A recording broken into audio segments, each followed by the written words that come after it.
Hi అండి. మేము dish washer review చేశాం కదా, దానికైతే చాలా హ్యూజ్ రెస్పాన్స్ వచ్చింది. అందరూ కూడా చాలా కామెంట్స్ పెట్టారు. అందులో కొంతమంది క్యాస్ట్ ఐరన్ పెట్టచ్చా, రాగి పెట్టచ్చా, ఇత్తడి పెట్టచ్చా, వెండి పెట్టచ్చా, ఇలా రకరకాల కామెంట్స్ పెట్టారు. వాళ్ళందరికీ కూడా డీటెయిల్డ్గా ఏవి ఎలా క్లీన్ అవుతాయి, ఏవి పెట్టచ్చు, ఏవి పెట్టకూడదు అన్న విషయం మీద నేను ఒక చిన్న వీడియో చేస్తున్నానండి. మీరు ఈ వీడియోని ఎక్కడ స్కిప్ చేయకుండా చూస్తే మీకు చాలా క్లియర్గా అర్థమవుతుంది. కేవలం ఏ పాత్రలు పెట్టచ్చు, అవి ఎలా క్లీన్ అవుతాయి అన్న విషయం మీద మాత్రమే ఈ వీడియో చేశాను. డిష్ వాషర్ గురించి మీకు అన్ని ప్రశ్నలకు సమాధానాలున్న వీడియో చూడాలి అనుకుంటే స్క్రీన్ మీద ఉన్న లింక్ను కానీ కామెంట్స్లో ఫస్ట్ కామెంట్ని కానీ ఓపెన్ చేయండి. అన్ని రకాల పాత్రలు ఇందులో ఇన్సర్ట్ చేద్దాం. Ceramic plate, glass lid, Tupperware lid, idli plate అయితే ఇలాగే పెట్టేస్తున్నాను. ఇదేమో వెండి కంచం, ఇదేమో స్టీల్ పాల గిన్నె, ఇది ఇత్తడి గిన్నె. యాక్చువల్గా ఇత్తడి గిన్నె నేను ఎప్పుడూ డిష్ వాషర్లో పెట్టలేదండి. ఇదే ఫస్ట్ టైం. ఎలా క్లీన్ అవుతుందో ఒకసారి చూద్దాం. ఇదేమో రాగి గ్లాసు, అలాగే అల్యూమినియం కూడా అసలు పెట్టకూడదు. ఇది టీ పెట్టుకునే గిన్నె, చూసారా దీని అంతా ఎలా ఉందో. అలాగే ఇది మిక్సీ జారు. మిక్సీ జారుకున్న సీల్కి రబ్బర్ తీసేసి పెట్టాలి, చూసారా ఎంత జిడ్డుగా ఉందో. ఇది dish washer safe non stick pan అండి.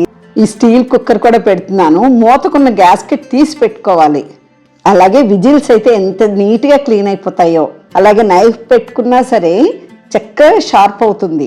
స్పూన్స్, గరిట్లు ఇవన్నీ కూడా ఇలా కట్లరీ స్టాండ్లో సెట్ చేసేస్తున్నాను. చెక్క గరిట్లో పెడితే ఎక్కువ డిటర్జెంట్ని తీసుకుంటుంది అంటారు, కానీ నేను ఎక్కువ చెక్క గరిట్లో వాడతాను, అందుకనే అవి కూడా పెట్టేస్తున్నాను.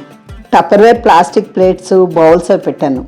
మామూలుగా చీప్ ప్లాస్టిక్ అయితే పెట్టకూడదు. క్యాస్ట్ ఐరన్ కూడా పెట్టకూడదు, ఎందుకంటే క్యాస్ట్ ఐరన్ తలొక సీజనింగ్ పోతుందండి. డిష్ వాషర్లో అన్నీ కూడా బోర్లించి పెట్టుకోవాలి కదా. అన్నీ బాగా సెట్ చేస్తాను కదా. ఇప్పుడు డిటర్జెంట్ వేసి ఆన్ చేసేద్దాం.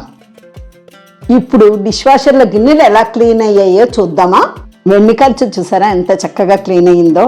అబ్బో, ఇత్తడి గిన్నె చూసారా కలర్ ఎలా మారిపోయిందో. అయితే ఇత్తడి గిన్నె అస్సలు పెట్టకూడదు. నేను ఇదే ఫస్ట్ టైం కదా, నాకు కూడా తెలీదు. ఈ రాగి గ్లాస్ ఎంత చక్కగా అయిందో చూడండి. మీరు కావాలంటే ఈ వీడియో బ్యాక్కి వెళ్ళి నేను రాగి గ్లాస్ ఎలా పెట్టానో ఒకసారి చెక్ చేయండి. పాలగిన్నె కూడా ఎంత చక్కగా క్లీన్ అయిపోయిందో. స్టీల్ గిన్నెలు పెడితే మాత్రం భలే మెరుస్తాయి. ఇడ్లీ ప్లేట్ కూడా ఎంత నీట్గా క్లీన్ అయిపోయిందో. ఎంత జిడ్డుతో పెట్టిన నాన్ స్టిక్ ప్యాన్ కూడా చూసారా ఎంత నీట్గా క్లీన్ అయిందో. ఈ వీడియో లైక్ చేసి ఇంతవరకు సబ్స్క్రైబ్ చేసుకోకపోతే సబ్స్క్రైబ్ చేసుకొని మీ ఫ్రెండ్స్కి షేర్ చేస్తూ మీ అభిప్రాయాలు కామెంట్స్లో చెప్పండి. Thank you for watching.